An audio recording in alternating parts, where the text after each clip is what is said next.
This meeting is called to order. Today is January 3rd, 2023. It's now 7 o'clock. I'll ask Councilman Hutto to give our opening prayer. Let us pray. Our Father, my God, we thank you for your grace and your mercy. We thank you for allowing us to have a safe and prosperous transition from the old year to the new.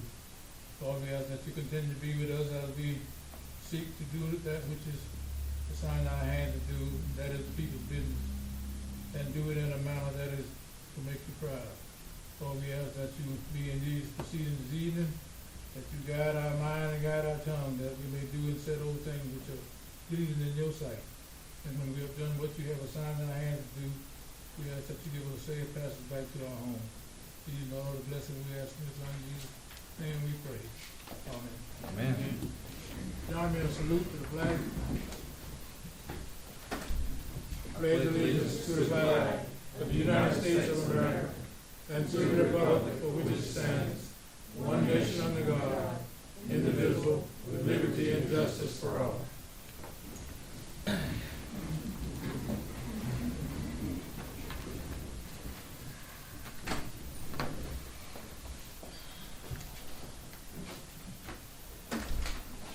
Council, you received a copy of tonight's agenda. Are there any changes that need to be made this time? I do know of one change that needs to be removed, but are there need to be any additions at this time? The one item we need to strike is for executive session. That'll be taken up at a later date.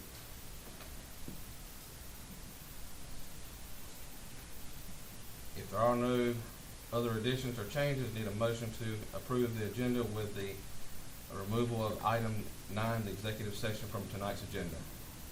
Motion to approve. Got a motion? Yeah. Second. Any further discussion? Hearing all in favor, raise your right hand. Unanimous. Next on the agenda is the approval of the meeting minutes from December 6, 2022, the regular scheduled council meeting held on December 19th, and a special council workshop. Are there any changes that need to be made at this time?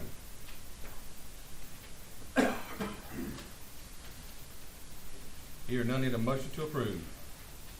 Got a motion? Yeah. Second. Any further discussion? Hearing none, all in favor, raise your right hand. Unanimous. Next on the agenda is persons appearing before council. Anybody like to come before council to speak?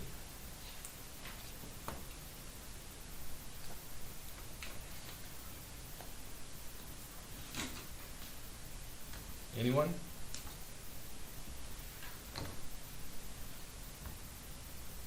I'll give you at least 30 more seconds.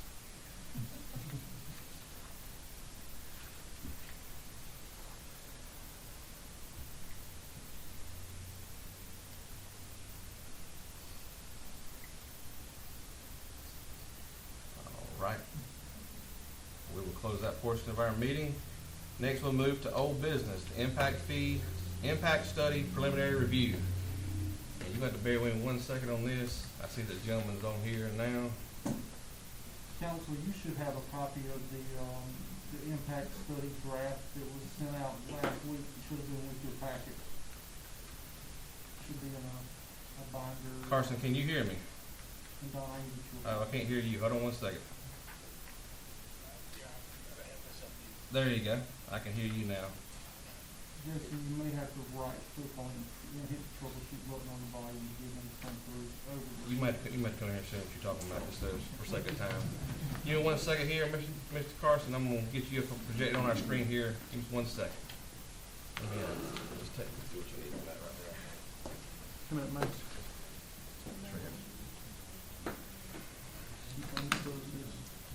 All this technology. Need a 5-year. Huh? Need a 5-year. Yeah, I guarantee you, somebody 20 years old or younger can fix that for me real quick. Carson, can you hear us now? I still can't hear you though. Well, I can hear you, but it's really low. I'm trying to get it where. I'm trying to get you off of the computer and on the overhead speaker. Sometimes it don't work correctly here.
go to your PCI, and it's a PCI cord, is that what it's If you called? got, yeah, you can give me that, I can. Try that and see if that changes anything. This part.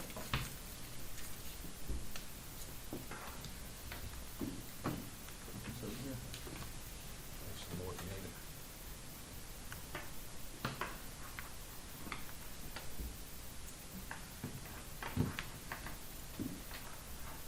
Carson, talk to me now.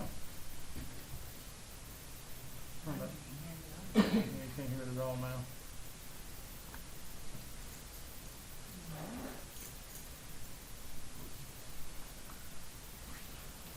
Don't you love when this happens? Technology. Yep. Yeah. I'm like 1 feet on this to show us anything coming through.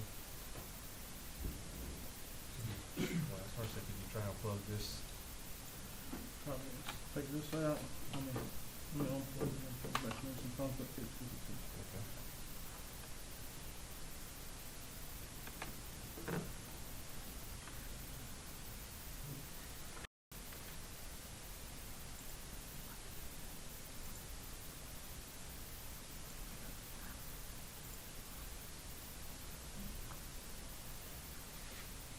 There's that part. Yeah. Carson, we can see you. Still trying- Okay, can you hear me now? There we go. Yeah, that's a little better. Okay, great. All right, I'm gonna give this back to the mayor. Yeah, don't, I'm not gonna move it too much. Give you mayor. There you go. Are we trying to slide it? Yes, hold on one second, cut this light out.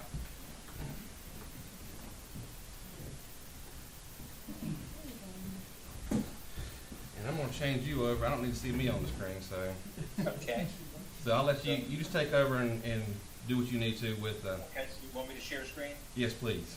You need to, it says I'm disabled from that. You need to give me permission to Shane. share screen. You may have to pull it back, Bill, to do that. Do what? You may have to pull it back over to that screen. Grab it at the top and pull it to the, That's to the staying with left. it. That's, I found Put it. your finger over it. Which one you talking about? Can you tell we're technology driven? We need to impact fee for technology. I can tell you real quick. Yeah, so somebody needs to allow me to There you share, go, it's on the bottom of the screen now. and use, that's the meeting host.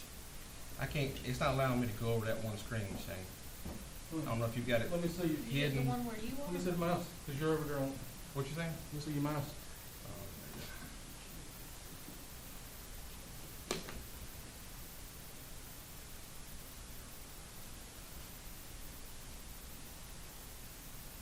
How about now, Carson? No.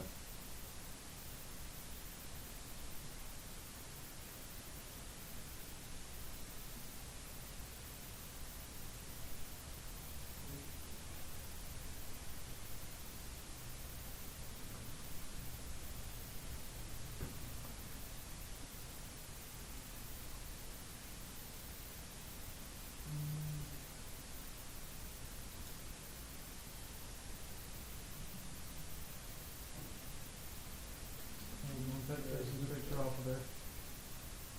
That's better. At least I'm not on there.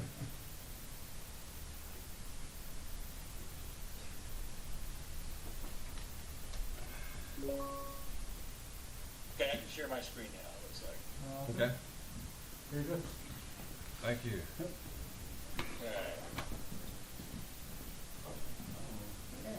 Alright. You guys see that all right? Yes. Yes. Okay. Can everybody hear? Can y'all hear?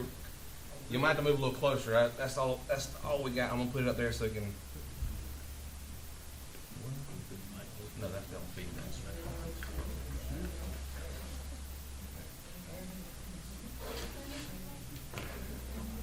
Are you ready? Yeah. Yes, go ahead. Well, we're here to talk about the draft impact fee study. We thought it'd be a good idea for you guys to see the draft numbers, have a chance to ask questions and that sort of thing. We may end up, revising some of the things based on this discussion. But for those of you who haven't met me, I'm Carson Bice. I'm president of Tischler Bice. Our firm's been in business now for over 40 years. And we've we specialize in impact fees and infrastructure financing strategies, as well as fiscal and economic impact analysis. And we've done more of that type of work than anybody in the country. We've also done more of that kind of work in South Carolina, and you can see here on this slide, there's our recent South Carolina development impact fee experience. Now, for those of you who aren't familiar with what impact fees are, I'm going to spend a slide or two here talking about some basics. They are one-time payments designed to offset new growth's demand on different infrastructure categories. We can only spend the money on growth-related, capacity-adding capital improvements. We can't use the fees for operations or maintenance or a one-for-one replacement. So, for instance, if we can't just replace a dilapidated tennis court on a one-for-one basis and pay for it with impact fees, we could replace a dilapidated tennis court with 2 tennis courts, and 50% of that would be eligible for impact fee expenditures because you have increased the network by, or the system by, 1 additional tennis court. It is important to note that existing residents or businesses do not pay the fee, with the exception of if I am an existing homeowner. Let's say I bought a house in Pageland 10 years ago, and I choose to sell my house and move to a brand new house within Pageland. I would pay the impact fee because by me vacating the house and purchasing a new one, I've now created a potential impact for a new resident to come in and take my demand for infrastructure. So we have increased the base, so to speak, by another demand unit by me moving within the town. It is a contractual arrangement to build an infrastructure, and by that I mean, folks tend to forget that impact fees are actually a land use regulation that happens to generate revenue. Many communities fall into this trap of viewing impact fees purely as a revenue source, and some people, particularly the development community, like to call it a tax on new development. And I think it's important we differentiate between a tax and a fee. A tax is primarily revenue raising in nature. We don't have to show any sort of proportionality in terms of how much of something I consume versus how much I pay. For instance, property tax is based on the value of your house, not how much infrastructure you consume. And a fee is different. A fee, like for instance, the fees that the town charges for review of site plans or building permit. Fees are designed to cover the cost of the service, and with impact fees, it's even a tighter relationship. We have to meet 3 prongs of a legal test. We have to prove nexus or need, and so by that I mean the impact fee study itself tells a story of the town of Pageland is going to grow. We think it's going to grow by X number of units. If we want to maintain current levels of service, we need to expand our infrastructure systems. So that's showing the nexus or need. We also have to show benefit. We call it the benefit test. And the benefit test has two segments. One is the timing of the expenditure. And many impact fee acts around the country, state by state, have prescribe how long you have to spend the money. So, for instance, in Arizona, jurisdictions have 10 years to spend the money. In South Carolina, it's a little different, which I'll talk about here on the next slide. But the idea here is that we just don't collect money and sit on it for 10 or 15 or 20 years. We have to spend that money in a timely fashion so that that fee payer receives a benefit. Then the second part of the benefit test has to do with location or geography. It's really not an issue in a community the size of Pageland. That's where you're, a very large city or a large county, for instance, Lancaster County, south of you guys, we did their impact fee studies for schools as well as their general government stuff. And, all of the growth in that county is to the north, oriented toward Rock Hill and the Charlotte MSA. And so there's two benefit areas. There's no fee south of a certain point because there's not any growth there, so there's no fee because those fee payers would pay, but all the infrastructure would be built in the north, and they would receive a geographic benefit. So that's what we mean by service areas, and that's really not an issue in your community. And then we have to show proportionality, and that basically relates to making sure that different land uses only pay what we consume.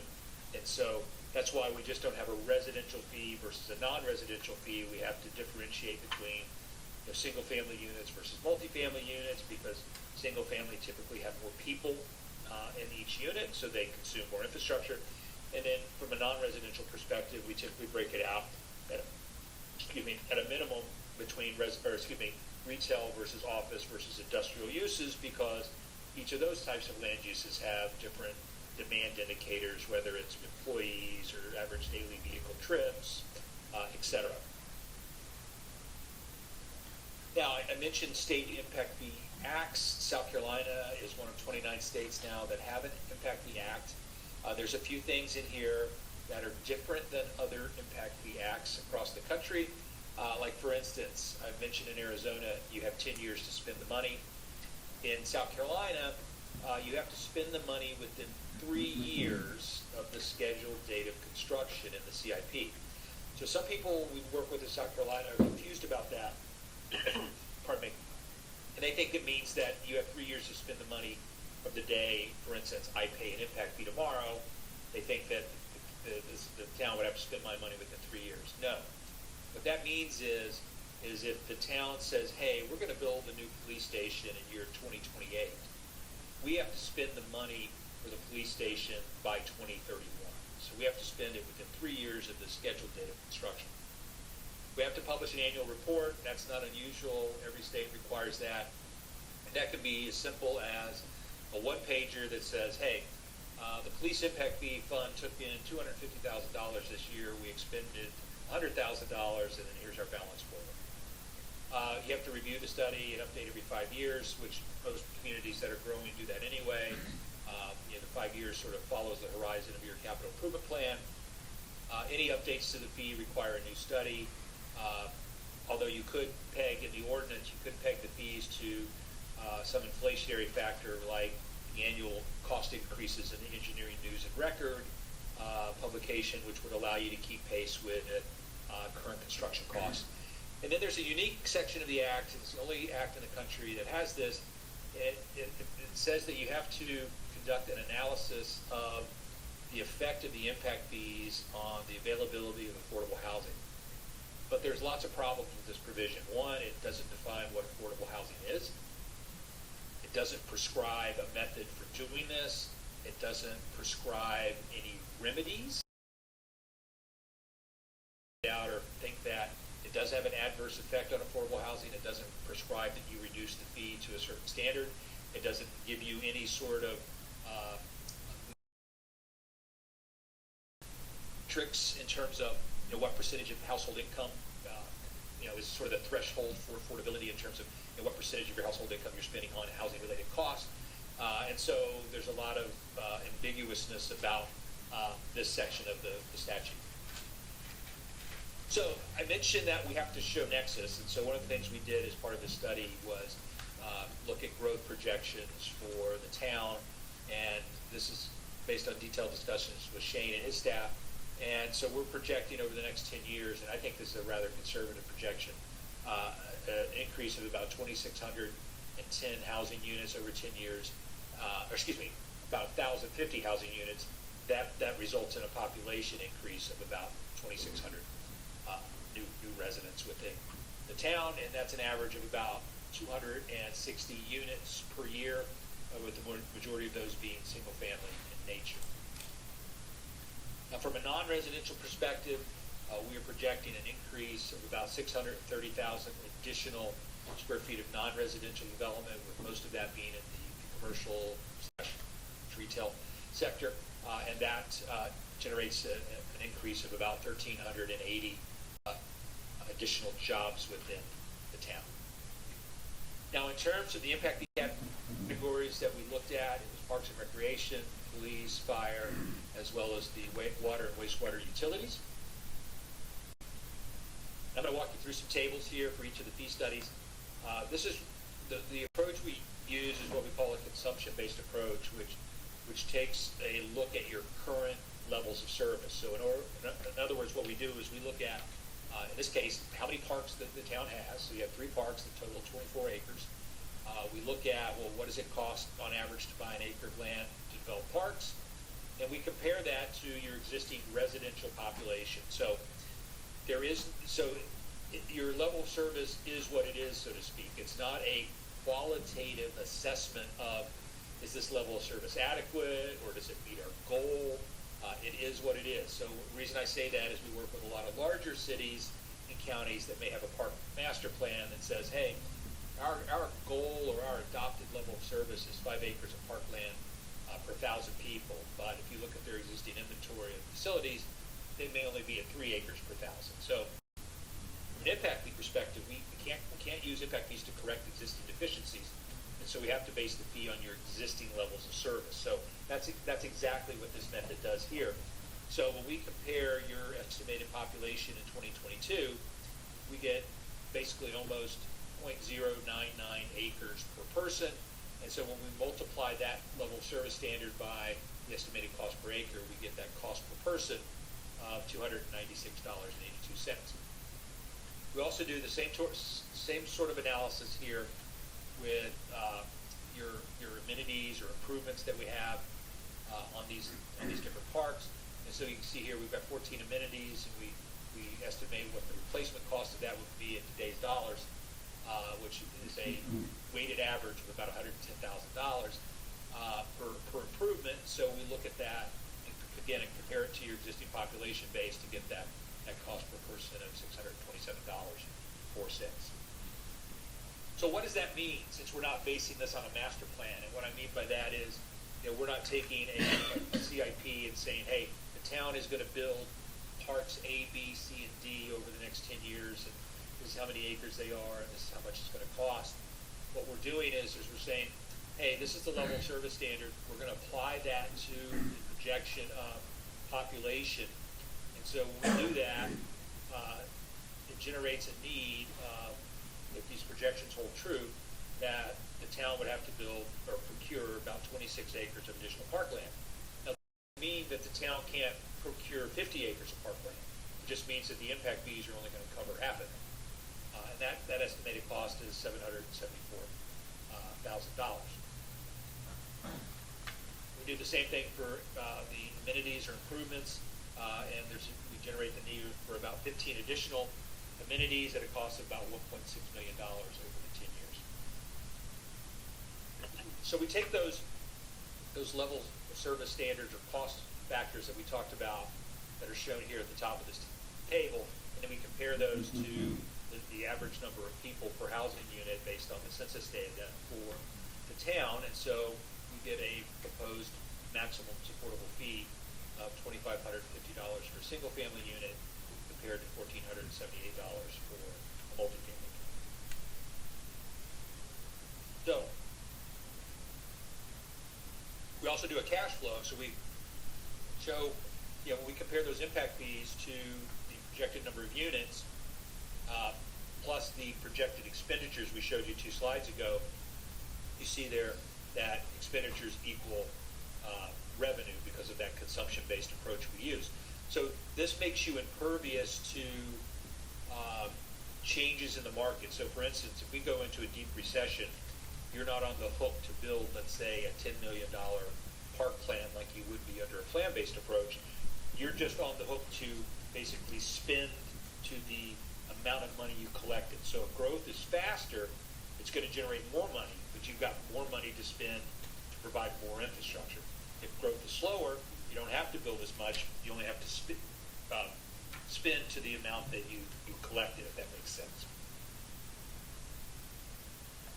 We took the same type of approach with police, looked at the current station, got a cost per square foot of $329, which is from RS Means estimating service.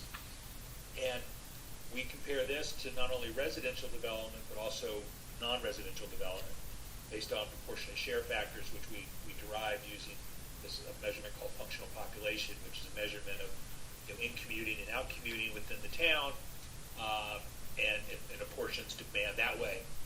And you can also see here that we are allocating the costs for police to vehicle trips versus employees. And the reason we're doing that is because retail and commercial generates substantially more demand for public safety services, and if we were to allocate it to jobs, office would generate the highest impact fee, and we all know that retail generates many more calls for service. So vehicle trips is a proxy for that measurement of people on an establishment because it includes employees and also includes visitors to the site. So when we look at the projection and population and non-residential trips, we see that new growth generates demand for about 6,000 square feet of additional police space, and that has a cost of about 1.98. Let's just call it $2 million. And then when we compare these cost factors to the different demand indicators, we see that single-family units would generate a maximum fee of $1,308, multifamily $758, and then commercial would generate the highest fee per 1,000 square feet, followed by office, institutional, and then industrial. Again, similar to parks, because of that consumption-based approach, we use revenue equals expenditures, so the general fund is not on the hook for a non-growth share, so to speak. And now fire's the same approach. There's two factors here. There's the brick and mortar station space as well as the apparatus. And so, again, we look at your inventory, get our levels of service standards. You get a cost per person of $917 versus $327 per trip. And then we also look at your apparatus to get those levels of service standards and cost factors there.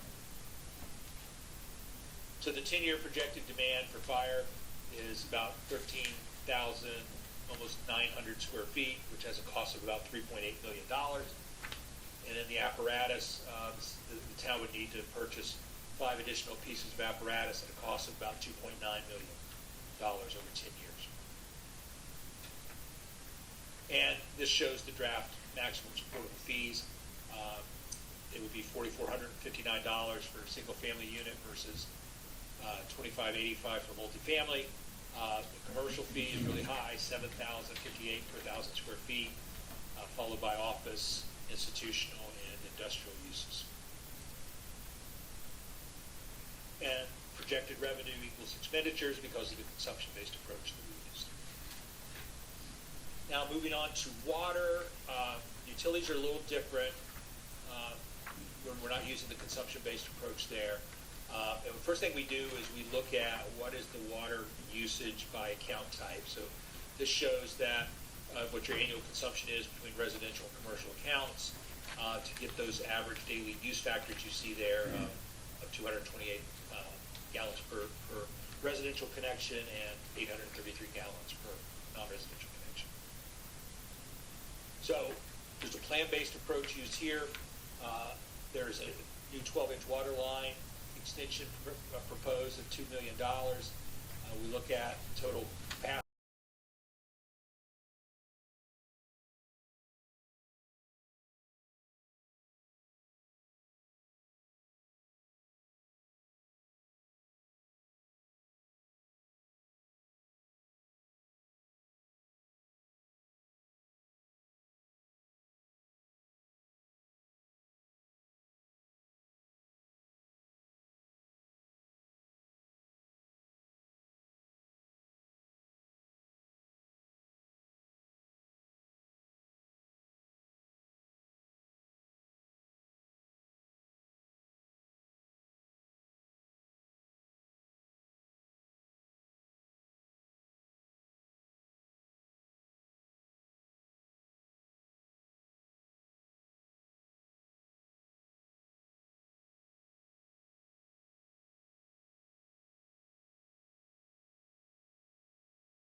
Million gallons, so we get our cost per gallon there at $12. There's a 12-inch force main at $4 million, and we spread that out over the remaining treatment capacity within the plant to get $3.92. And we see here that the proposed 3/4 inch meter impact fee would be $2,724. And that could range all the way up to $481,000 for your 12-inch turbine heaters. So what does this all mean? So from a single can't talk tonight. Single family perspective, with the non-utility fees, it's about $8,317 compared to $4,822 for multifamily units. Commercial has the highest fee per 1,000 square feet at $9,128, followed by office and institutional and then industrial. And you can see here to the right, from the utility perspective, it ranges anywhere from $2,988 for a 3/4 inch meter all the way up to $527,000 for your 12-inch turbine. And with that, I'm happy to answer any questions that you guys may have. I know this was a lot to cover. Any questions from council?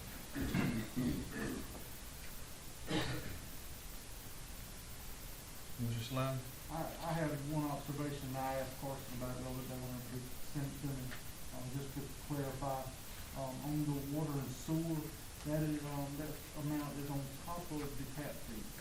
Tap fees are in place to pay for the, putting those taps in.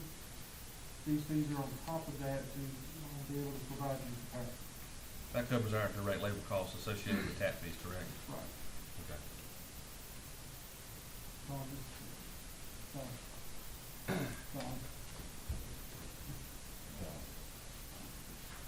Don, I think Shane was trying to give you something. So the multifamily, let's say you're building an apartment complex or something for 12 units, then each of those units would pay that $4,822 or whatever. $4,822, correct? Yeah, okay. Right, yeah, so the apartment would pay that, and I can't remember if apartments are on a master meter per building or if they have individual meters. Most places we work, you may get a 3-inch meter serving an apartment building that has 8 or 9 units. So individual units aren't charged the fee; it's for the building.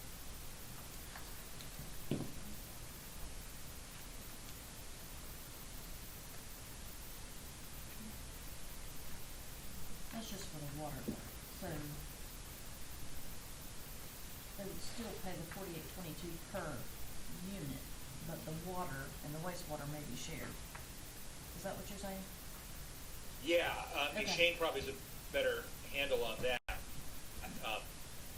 But like I said, most places we work, there's the apartments are more like commercial buildings because they have one master meter I gotcha. versus individual meters on a per unit basis. I got you. And for Pageland, Or like a townhome. it's dependent on where you're at. There are some that have a master meter here, and there's some that have individual meters. It's depending on where you are and how they were originally structured.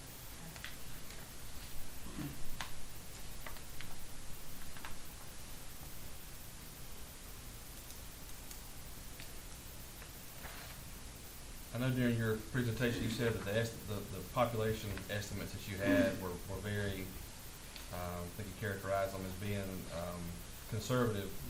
What's the more realistic? What do you actually feel, not knowing how the rest of this year is going to pan out, knowing that possibility of a recession, but where's your thoughts on growth projections on a more realistic level? Well, you guys are somewhat difficult to get a handle on because, well, first of all, it's harder to make projections now than it's ever been for a variety of reasons. One being COVID, and two, the retail market has been in free fall for well over 12, 13 years, and it continues to change. But you don't have a past, so to speak, and so when you make growth projections, in most communities, the first thing you do is you look at history, right? And you guys really don't have a history of strong growth, and so all we are doing is making our best guess because we know that you've got these developments that are on the horizon, and we see what else is going on in the region. And I think it's a fairly conservative projection given what we're seeing elsewhere in your area. The other thing that we're seeing in much of South Carolina, not all of it, is that there are so many folks moving from the north who are cashing out of their current situation so that, getting a mortgage really isn't an issue for them because they're probably going to pay cash. And so they're not affected by the rates in a lot of communities. Now, we just started a job in Clinton, South Carolina, and they're just the opposite. I mean, their growth is basically being fueled from folks driving until they qualify, right? So any recession or interest rate adjustments probably impacts them more than, what Beaufort County or Horry County or some of the other places that we're working in the state.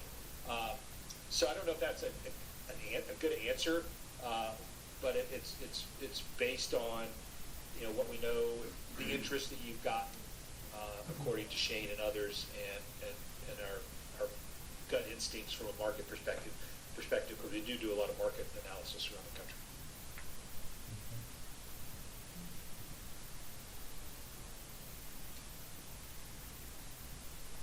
And again, this is more of an information sharing perspective for us, something to take home and divulge what you've presented so far. And it may take another one of these meetings before we finalize and pass this on to and it may require us to have a similar meeting with our plan commission as well.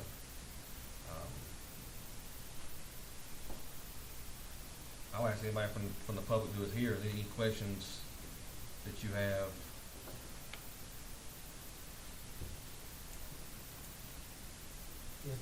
Is the wastewater treatment part of this, is this on top of? It had to be new. It had to be something new. It has to be new. Right. You can't. You can take what and Mr. Bice, you can correct me if I'm saying this wrong. The question was, how does this impact basically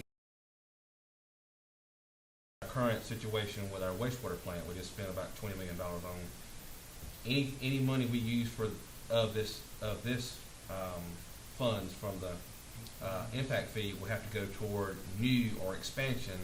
It would not go toward existing, correct? Right. It would go toward servicing the 18 million for the increase in 1.5 million gallons a day of capacity. Gotcha. So this could get us to 3 million. Oh yes, yeah, that's right. That's right. Okay.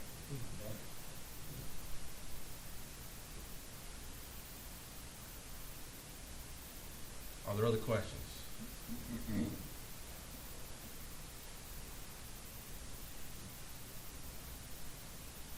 Well, Mr. Bice, I do appreciate you taking your time out this evening and to share this information. I said this is a lot to digest, and like I said, if we have questions from whether it's from the public or from council or both, what we'll do is we'll take that information and consolidate it into one document and try to send that to you so you can address those questions or concerns accordingly.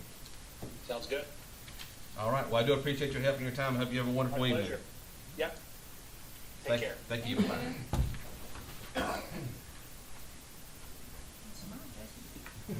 Lord. Get me off of that thing.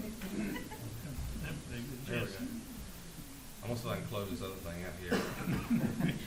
Down in the bottom right-hand corner, look up at the screen, Judge. You wanna get rid of that picture. Down in the bottom right-hand corner where it says the end down there. That's why I couldn't see it. Yeah. Talking about a water tank. I can't get my mouse down there. They say the camera has 20. It does something. I'm trying to get, there's an X in the bottom. That's horrible. The mouse is not coming up on here, Sam. Let's see. There you go. Hey, we'll just do this. I'm fine with that. We can work.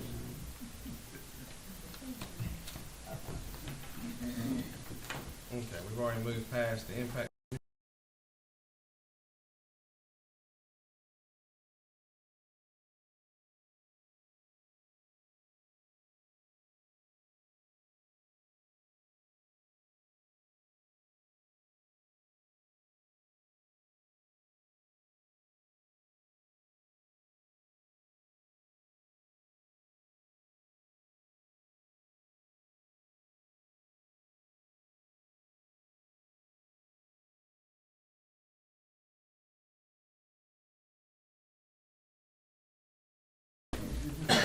All right. Mayor, Council. Chambers had a last good quarter. We've had some amazing events downtown. We had the trick or treat, which you guys participated in, and we had a lot of kids. Boy, it was the largest we've ever had. It was amazing. And then this was the largest Christmas spectacular we had ever had. We estimated 2,000 people. Every food truck except one sold out of food. Our store said it was the biggest night they'd ever had, including one store that had a $10,000 night. So we feel that the events we're doing in our downtown area are benefiting the citizens and benefiting the downtown, and we're getting a lot of tourism off of it. I know a lot of you were down there. I didn't recognize half the people that, we're seeing a lot of our new citizens come out, so I think it's a really good tourism and commercial, for our area. Some of the things that we're looking at for the beginning of our first quarter, we are getting ready to kick off the fundraising. We have received some already for our second mural, which is going to go on the old Lynn, the Burgers on Pearl.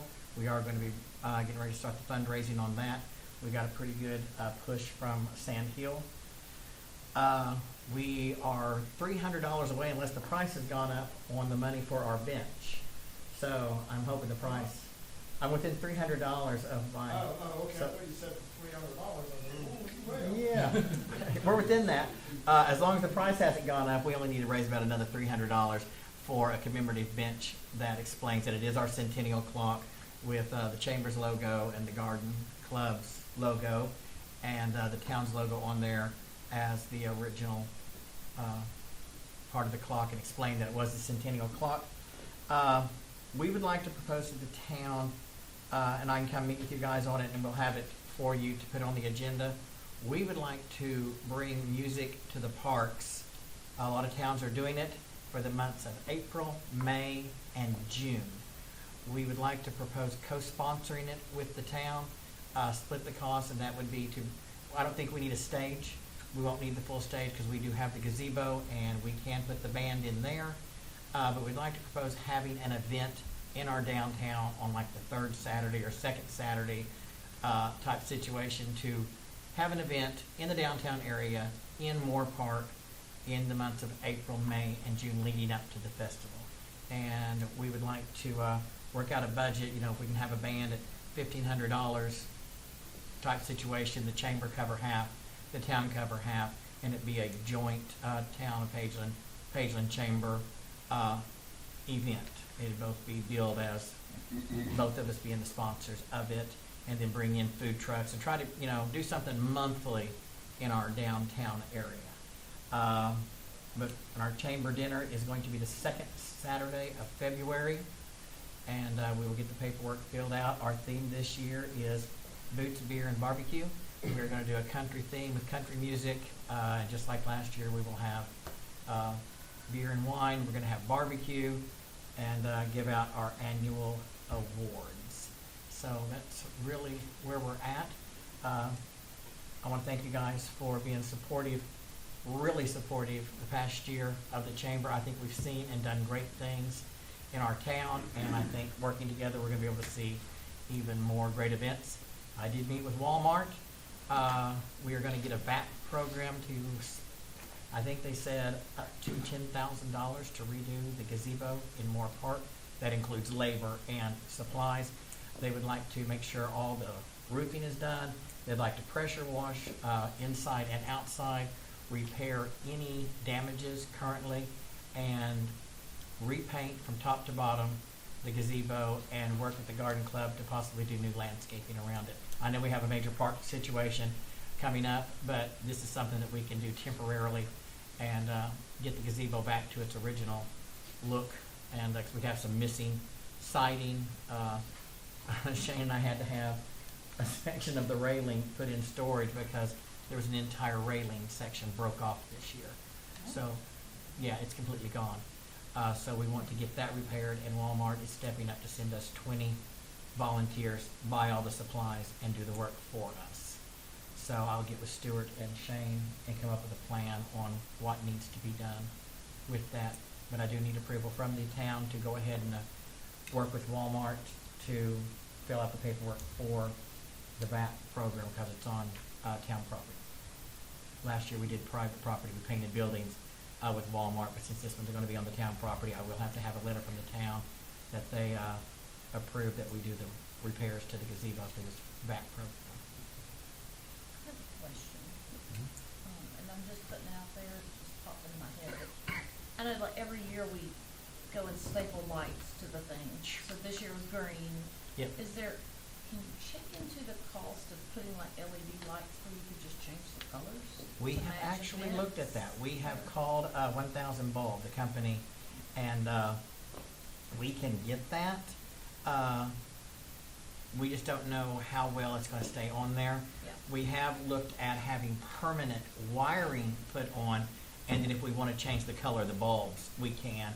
And that right now, the last quote we got was $1,300. That was permanent wiring it up through, so there's no hidden wires, and run the wire back down through that middle of that pole and do that.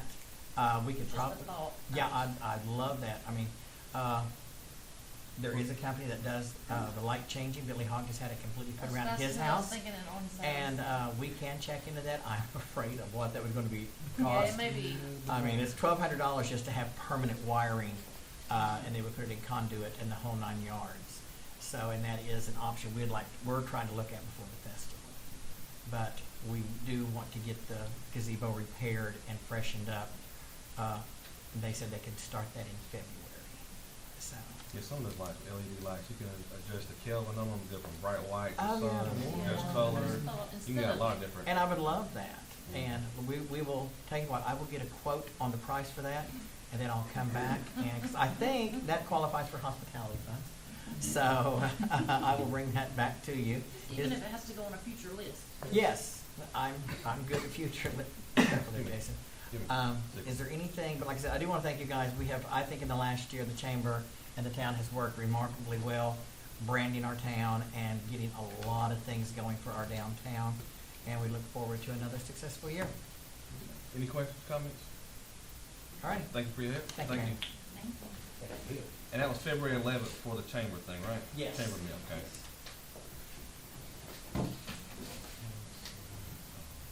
Next on the agenda is the trash truck repair, and I'll defer to you, Mr. Sly. We're at comprehensive plan. You can jump ahead. Oh, I'm sorry, I checked out the wrong thing. Yeah, it is comprehensive plan.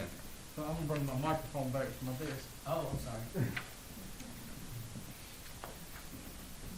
All right, so we had Lindsay and Joseph here come in a couple weeks ago for a workshop right before Christmas. And they discussed the possibility of doing the comprehensive plan, but keeping our own, planning commission. Went to the county council meeting last Wednesday, and they voted to agree to doing that if the town, wanted to do that, as long as you wanted to be part of the, comprehensive plan, they didn't have a problem with that. It was unanimous vote, because they'd like Pageland to be at the table whenever we're doing the comprehensive plan. And I think that's what we asked for. Yep. is we wanna make sure that they were fine with it. I think we, Joseph, was there any other, and I asked Joseph to be here tonight in case y'all had any more questions, about it. He's with Petey Coggin, he's the one that will be doing a lot of the writing of this plan when it's up. anything you need to add? I want you to at least say something. I hate if you come on this way and not say one word, so. Shane pretty much said it all. Yeah. County's happy, Naples happy. I've talked to a couple of council members, county council members, they said that was, if that's what we wanted, that's what we got. So, well, they were supportive. And we still have the option to opt out at any point. Yeah, so you'll end up keeping your own planning commission. What ends up happening is you'll end up getting the county's comprehensive plan, which is a very steep savings compared to what it's gonna cost them, just go off and do one on their own.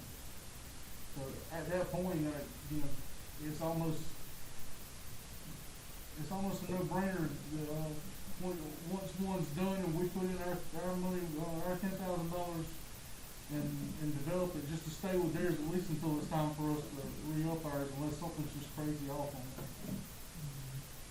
Cause we will have our own planning commission unless council decides to change that.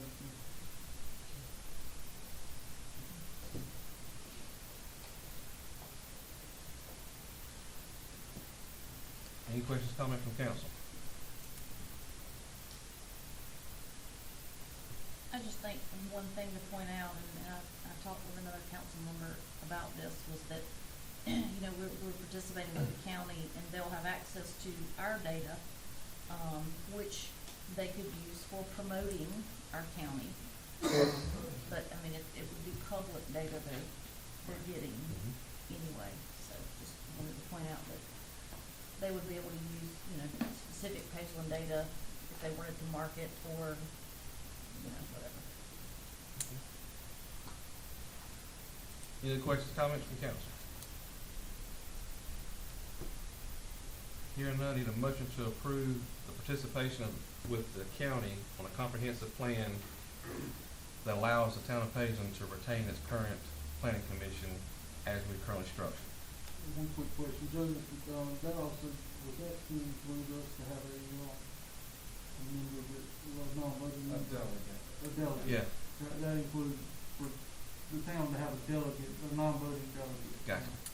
So my motion, need a motion now from council, is need a motion to participate in the countywide comprehensive plan that allows the town to retain its, plan commission as we currently operate, and, adding a non-voting delegate as a representative for the town of Pageland,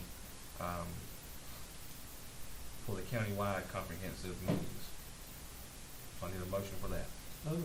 Got a motion? Got a second. Any further discussion?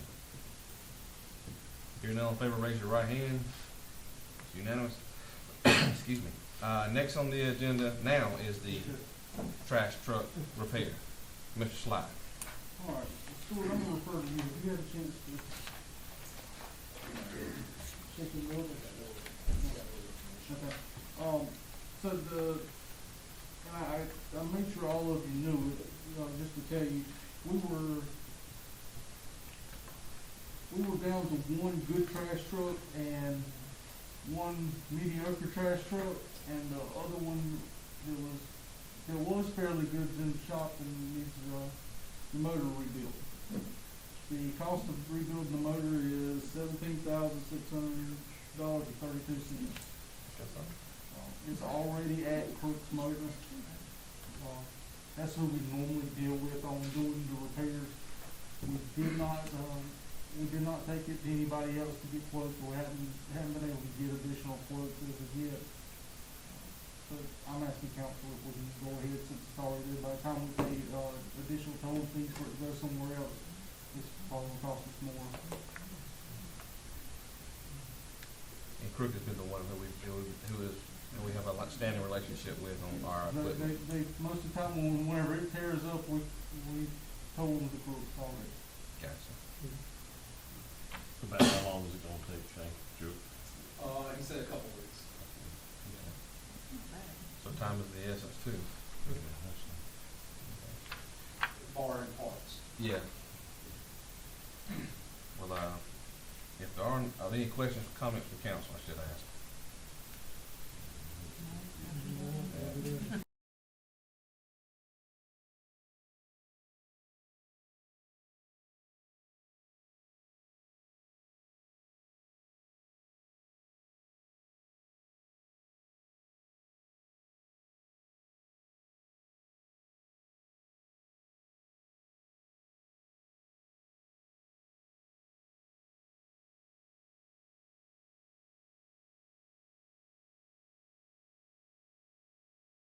Vehicles that they just purchased, whenever we done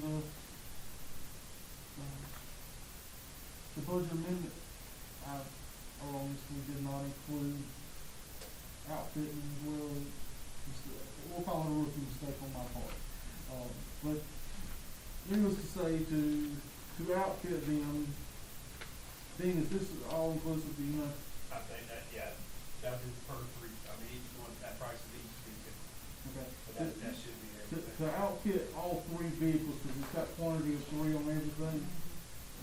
This Mobile Communication America, which is out of Lancaster, they're looking at $23,664.04. Now, this company has the state contract on the radios and on the laptops. All the other equipment is, such as like the armrest and the cages and that type of stuff, none of that's on state contract. The radio equipment and laptops are. And the reason that we're using them is the past two places that we've used in the past, they have been $1,000 per vehicle cheaper. I'll add to that, a lot of times you're probably 90 to 180 days lead time on getting your vehicle in there. There's two big, installers in Columbia. Good luck. And we were using one of them and we were using another locally, but their quote coming in $1,000 cheaper than what we were paying locally and in Columbia.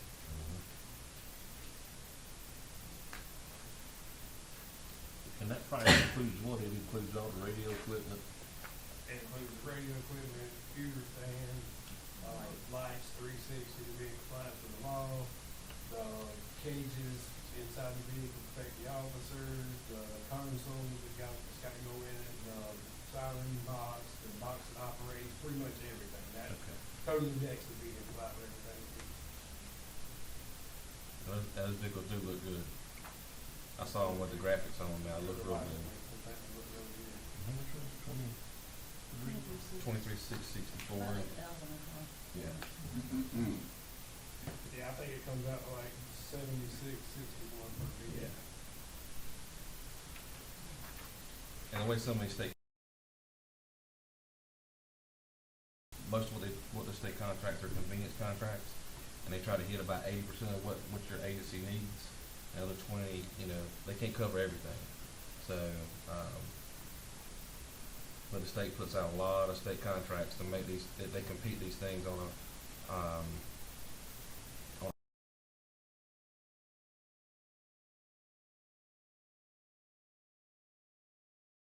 challenge like this. Yeah, it's basically like the mayor saying, it's cheaper to go through there than it is for us to go out on our own.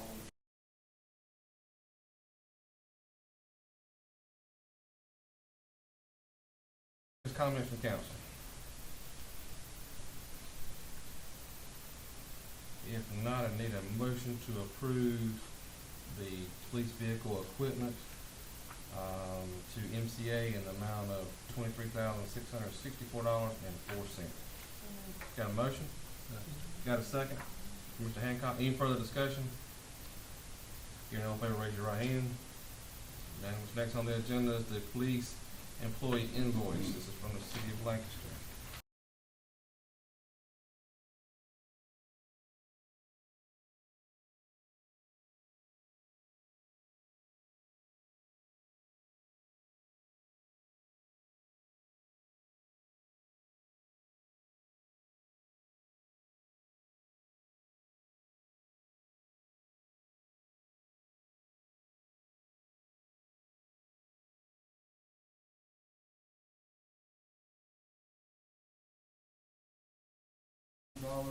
$21.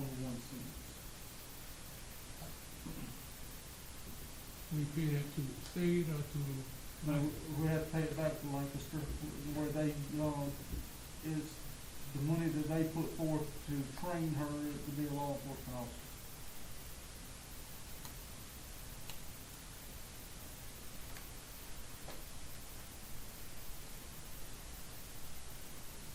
Now, that being said, the very next page in the packet is the invoice that we sent the county on the officer that left us. And it was for a little bit less. That's what we was gonna plan on doing the bonuses with. And they actually drafted this letter the day of our last council meeting. So we'd love to have had it last council meeting, but they waited till December to draft it.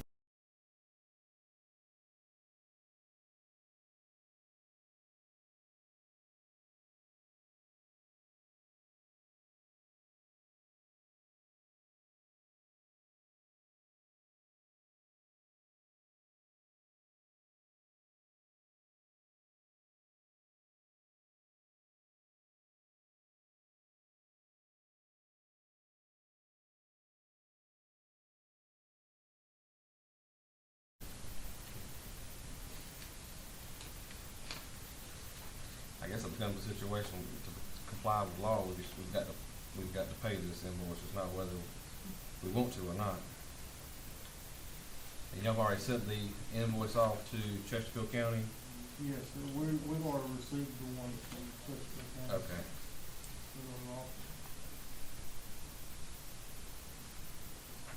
So we fully staffed now? No. No? So there's possibly some savings in the budget. We'll be trying to take credit. Yeah, that's good. In fact, I think in the last week we've lost 2 officers. Yeah, one went to the county. Realistically, though, doesn't that put you in the hole about 23,000, because you're gonna use that 11,000, you're gonna get from the county to spend out the bonuses, and then you're down 12,000, you gotta pay.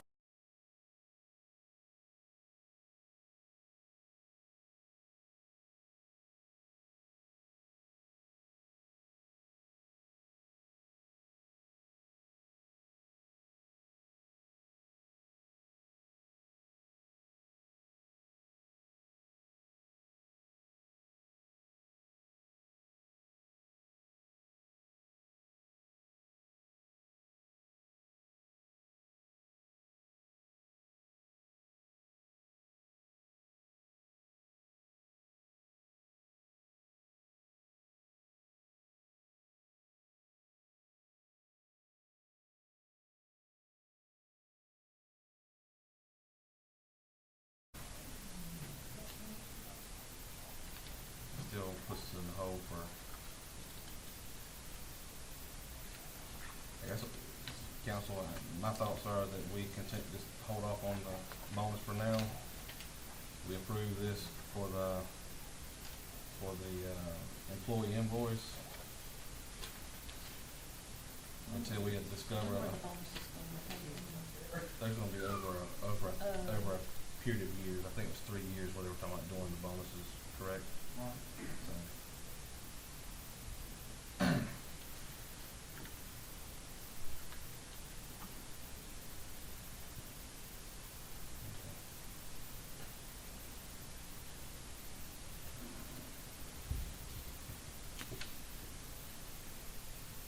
Are there any questions, comments from council? Like I said, this is not one of those things that we don't have any of. No. So, if there are no questions or any comments regarding, the invoice, need a motion to approve the invoice from the city of Lancaster and for one of our, officers who left us.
From the city of Lancaster, he suspended the bonuses for right now until he brought this before council to get our input.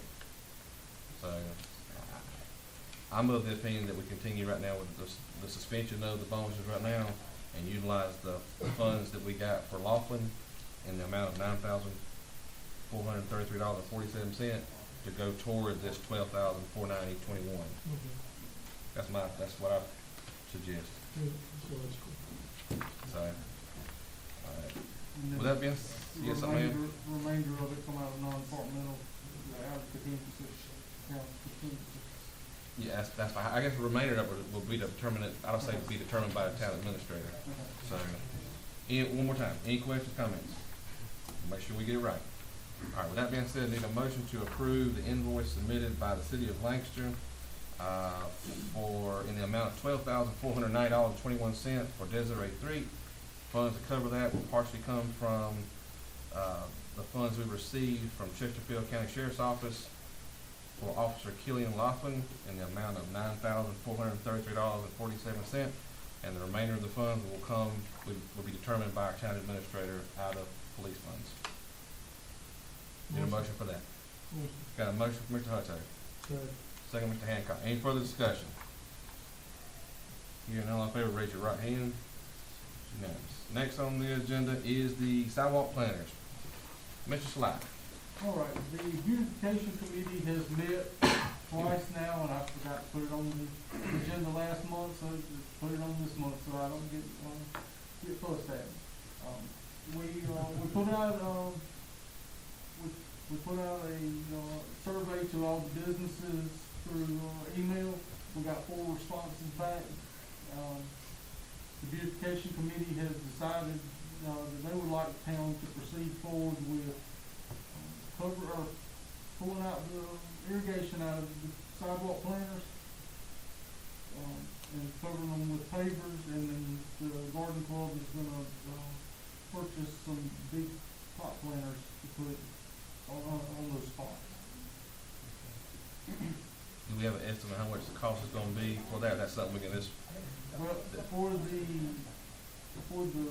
pavers, we have a whole, yeah. The question on that already is, who's buying the pots? That was gonna be my question. Well, The garden club has not agreed to buy those pots. okay, They want the town to buy pots. okay, well, some of that, I think we've already, we've done on, at the end of the year as well, but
the water will pick. that's right. So I guess what we'll do is we'll just authorize you to get to council meeting. Well, it's a special meeting if you have it ready, or we can do it at our February meeting. Okay. Y'all have any questions? That sounds fine with y'all? Okay. All right, with that being said, we just need a motion for now to authorize town administrator to get pricing on the, planters and any materials that are needed, as well as the removal of the, existing irrigation lines, that are in the tree beds. Did I miss anything? Did we discuss size of planters? That's up there. That's what I was Car thinking. doors or?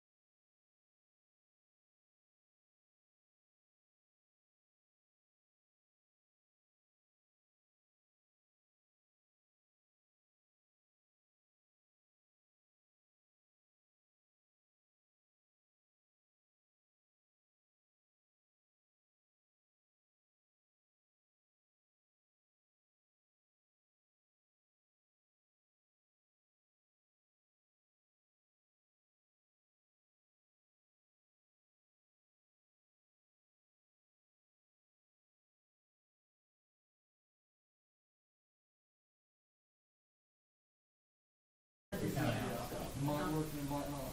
A lot of engineering. Donnie dug up a section at the clock when we were taking the plants Yeah. out, and you remember that irrigation was feeding into the valve was kinked like that, and it had never been touched, so it had not been disturbed, so it had never worked. So with that being said, the motion still stands. I need a motion as stated. I just wanna make sure we get a price for the price and size of the pots, with pictures, and a price for the removal of the existing irrigation, as well as any other materials that are needed for the project. We just authorize our town administrator to get those pricing and present it in the next council meeting. Sorry, I have one more question. No. I'm not restating it.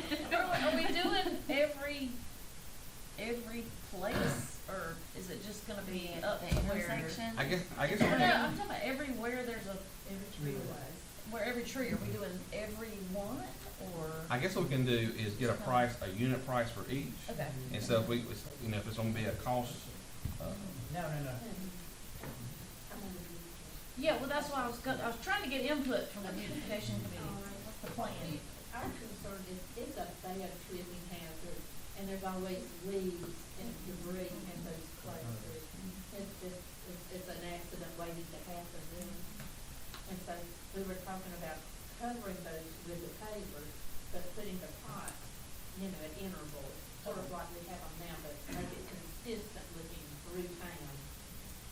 So it's very attractive. Isn't Okay. it? What everybody thinks. So there won't be one wherever, Yeah, that was my question. Myrtle. Yeah. Yeah, what was the plan? Yeah, that was my question.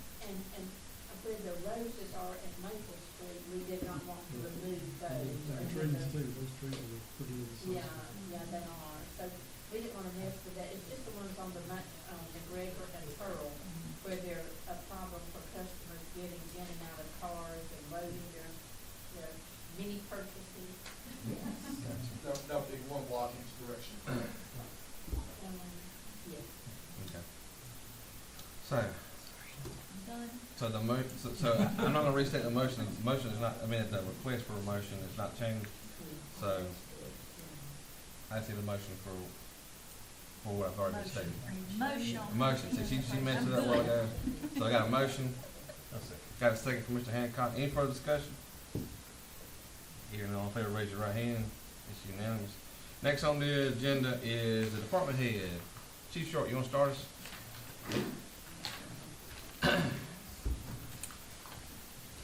Evening, Mayor, Council. Or you got- Just kind of go over briefly a few things. This year altogether, I'll kind of touch on kind of some things that we've done all year and then what we've done in the past 3 months. But this year altogether, we had over 50 different events that was for the community and within the community. In the past 3 months, we've done a total of 14 events. And I won't read all of them, I'll just talk about some of them, but we've read to the kids at elementary schools. We've actually went and enjoyed some recesses with the kids at the school. We actually got an officer that was certified as an active shooter instructor. We took part in Blue Feeds, the giveaway to Thanksgiving meals. We completed yearly driver's training this year over a 3-day period. We sent out over 100 letters from the North Pole to the kids this year, and we supplied 15 kids with Christmas through the Shop with the Cop program. We also, for the year, we had a total of 26,365 calls. That was this year. Last year, we done 18,166, so we've had an increase of 899 calls. 8,199 calls. And that kind of leads me into, I want to kind of talk across the board, but this year, the Academy and the Municipal Association has kind of changed some stuff on us, so we're actually working on 9 policies now. This got to be changed and put into effect from the Municipal Association that came down through the Academy, which was part of the new code of law that they came up with in 23, it was 23-2340. And this is kind of affects us, and I know we've suspended, our hiring bonus and we're having to pay back for an officer, but that's kind of no different if they quit tomorrow and decide they don't want any law enforcement, but we're kind of down to a critical need thing, and I'll kind of explain some of that. With this new law that they came out with that took place on January 1st, 2022, it creates issues because now newly hired personnel shall only perform their duties as a law enforcement officer while accompanied by a law enforcement officer. So up until July 1st, you could hire a guy and work him 1 year on the road by himself before he had to go to the academy. Well, now when you hire a guy, you work him, but he's got to take, you got to go through the 4 weeks in-house and all that, but he can't be left alone to do anything. So he has to have an officer that works with him. And we got to a critical shortage here because even myself worked Christmas 14 hours, and I worked with one of the new guys, me and him. That's who worked the town. And the captain's having to work, the lieutenant's having to work. So on top of doing our already assigned duties, we're having to do another full job of patrol officer. This also creates, when officers come out, the officers have to used to kind of could do a little bit of the FTO program, which is a field training officer program. You could kind of do a little bit of that beforehand. But now you have to do at least 4 weeks when they come out of the academy. Well, you have to have a certified training officer. Well, not everybody in our department is a certified training officer. I'm certified to train them to be officers, but we don't have anybody to work the street to put on the class because it's a 3-day class. Nor send them somewhere else for that. So by just losing these two, basically we have 2 new people that are going to the academy, which we can't work, and we just lost 2, so now we're down 50% of the force. Is kind of where we're at.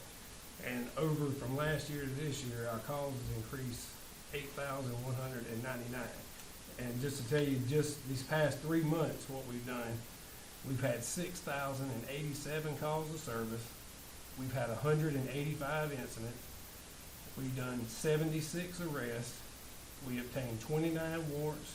We served 37 warrants. We've done 18 accident reports.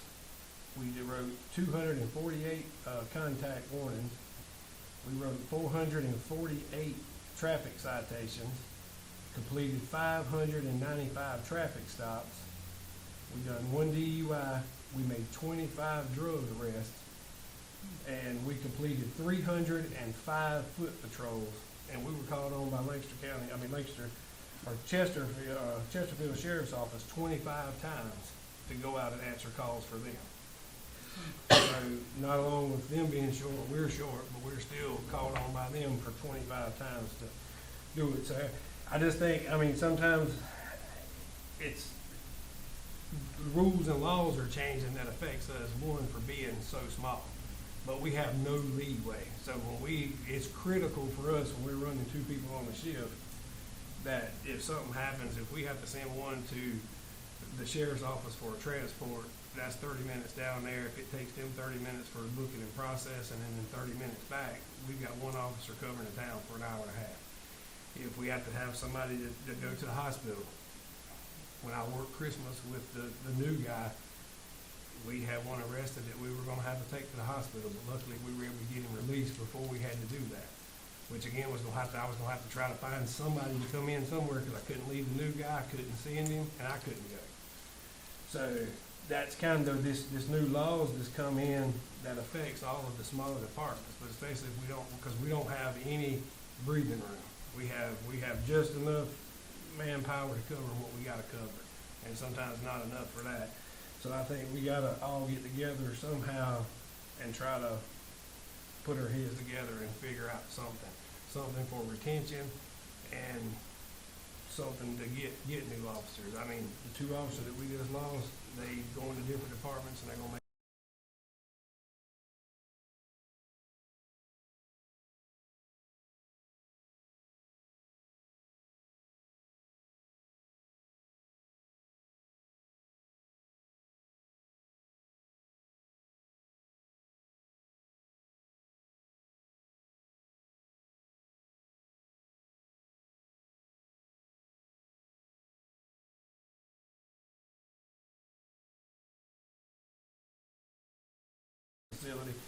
So if you arrest somebody in the evening time, 9 or 10 o'clock, they gotta go to the county. They can't stay there but only 6 hours. So then it leaves again, one guy here at night, why you have to transport him to the county. So again, I think collectively, we all need to get together and try to figure out something that's gonna work. And something for the future, because if, again, with this, if we're gonna double what we got in 10 years, we already falling behind. We gotta do something to try to stay competitive and to stay up and stay with it. Chief, go. Yes, sir. In the, police association and whatnot, there's no kind of discussion about, what is going on in these departments that, need some kind of, solution? Yes, sir. There is, and when I went to the Chiefs conference, we talked about that, but there's no easy answers to it, and that's what we talked about. I mean, it affects the larger agencies, but it doesn't affect them like it does the smaller agencies. And I mean, there are smaller agencies that's smaller than us that are taking this hit worse than we are.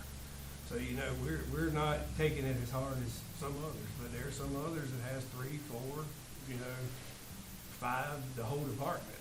And it really cripples them. It really cripples them.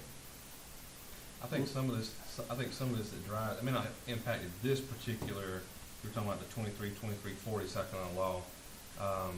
But a lot of things that they use at the academy, they also look at CALEA.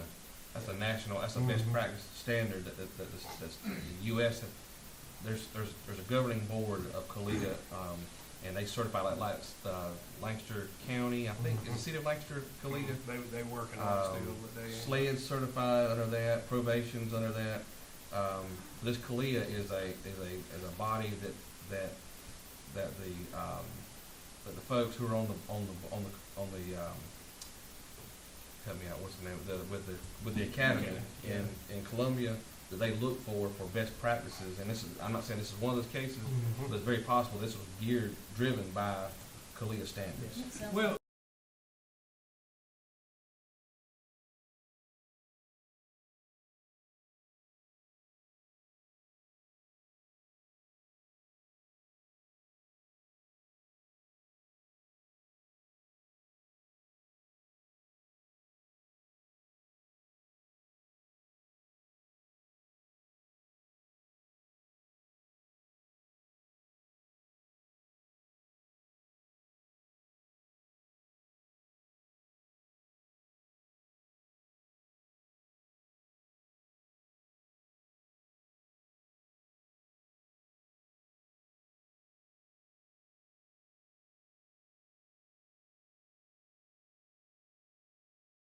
a lot of this came about in Florence or whatever it was. It's still in. That's one of the things that said it. You know, the academy has a council that has members of sheriffs, and they push some of this. And you know, again, like I said, some of the bigger agencies are not affected like the smaller agencies are, because the bigger agencies have more people, they have more things in place, they have more money. It's easier to jockey things around and all when you're moving somebody from here to there. But when you only got a certain amount to move, you can only move them so many places. And you know, then the academy, you know, it used to be 12 weeks that you sent them to the academy to do. Well, the academy came up and changed it. Now you do 4 weeks here in house. So that's 4 weeks that we have to try to train them here.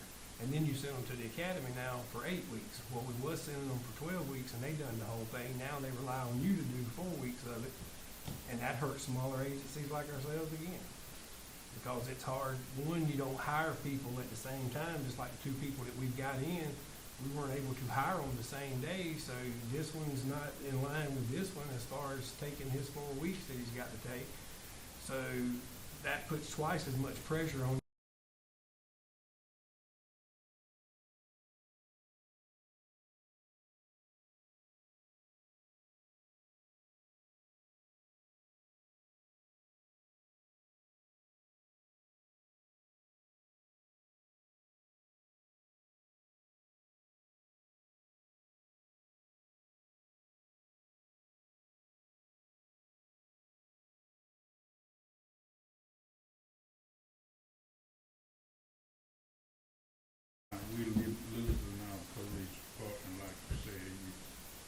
Is it the money or It's twofold. I mean, one, you know, not bashing the newer generation, but there's not quite as much loyalty to a job anymore or staying at the same place as what we used to have. So a lot of times we're seeing when people have an offer for something else or to make more money or do whatever, it's a whole lot easier for them to leave now, where some of us of an older generation sometimes had a little more loyalty and stayed there even if we didn't make whatever, you know, or didn't quite have the benefits or things like that. But this, you know, the younger generation, I just don't think that they see that dollar sign or they see whatever and they go. from the outside looking in, it look like we train them and other people, they get a training from us. Yep.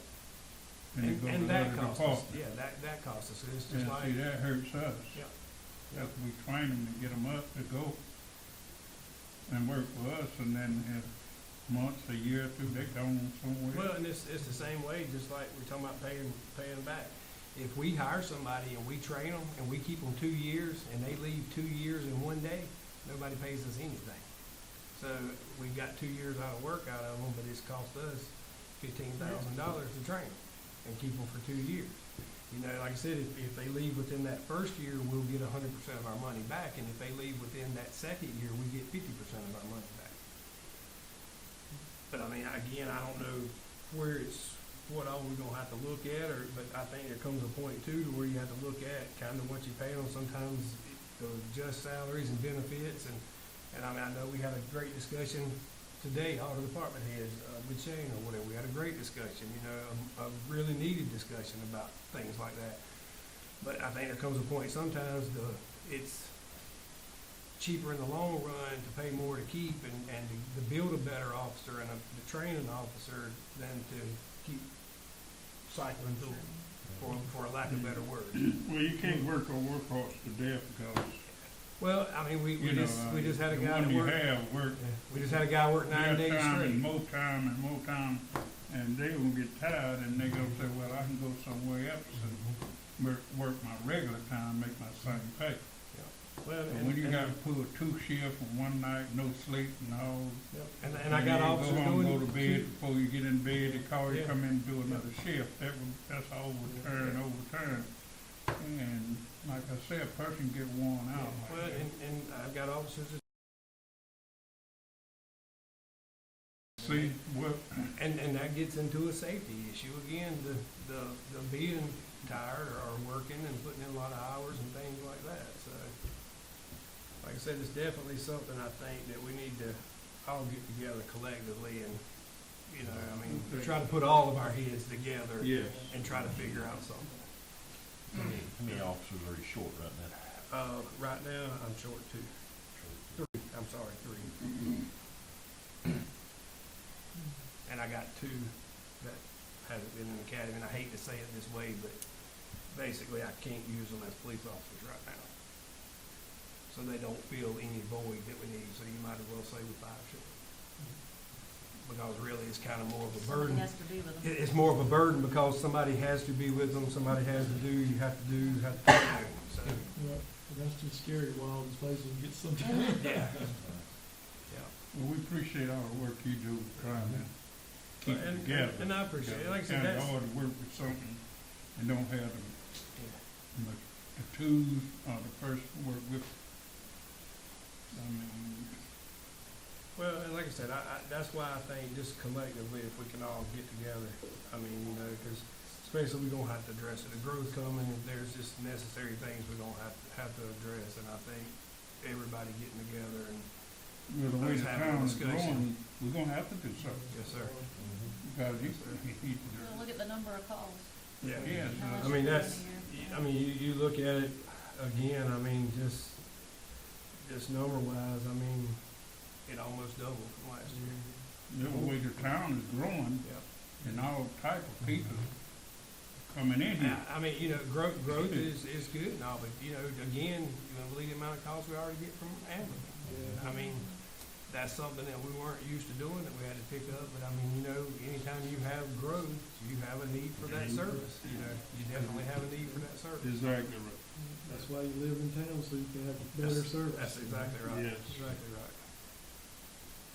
We'll do everything we can to try to help out. And Like said, I know, and I it appreciate ain't gonna fix itself No, overnight. no. That's why I said it's gonna take a collective effort from everybody to That's figure right. out the right and the best answers, you know, and again, I think everybody putting their heads together, I think we can figure out how to drive it forward for the best for everybody. We appreciate you. what I do, you're trying I to greatly do. appreciate y'all listening to Holding me on about to that us, too. and I hope and pray that we can do something to help you, Yes, sir. to take the load off and all that you trying to do. I appreciate it. Yes, sir. And again, I thank y'all. Thank you, sir. Mr. Stewart. Good evening. Good evening. I'm bringing rainbows and sprinkles compared to the last one. All right. I'll be hiring you. All right, as far as public works last 3 months, we've, as far as work orders goes, miscellaneous work orders was 144 miscellaneous work orders. 98 of those were water cut-ons, water cut-offs, trash bin type things. 24 of those was during the debris cleanup type, cleaning up debris, picking up the chairs and stuff of that sort. 16 were sewer backups, 5 was public building repairs, and 1 was a water line repair during the last 3 months. The emergency repairs, we had 13 sewer and water repairs, and then we had 3 sewer system overflows, and I think most of y'all were familiar with that. One being at the north plant with the sewer line breakage. Thankfully, that was caught fairly quickly. And then Mungo Pump Station, and then the Mungo Pump Station sewer manhole. Immediately, we followed DHEC protocol, and everything went well with that, and DHEC was very good to work with us on that. So it was good situations, bad situations that turned out good. Also during this time, we had 5 water taps and 3 sewer taps. And then as far as leaves and limbs, as of today, we should be caught up on all the limbs as that goes. The leaves situation, we had the leaf back repaired, and then the impeller that we repaired and put on there is a defect, so we've got another one ordered for that, and it's on back order. So leaf back is inoperable at this time, but we're still trying to get as much leads with the backhoe as we can, so they'll be out working with that again tomorrow. So basically, we're pretty much caught up or on schedule with that. As far as miscellaneous items, I think I mentioned last time, we're reorganizing the shop, and we're continuing with that process, and that will be an ongoing process, and we're doing that in our spare time. We've also completed a sanitary survey in December. We're awaiting our outcome on that. Things went very well as far as I can tell. I do have to get some information back to them to finish that up or to update some information.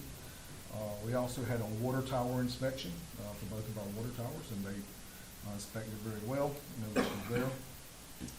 And then, let's see, some good things that's going on.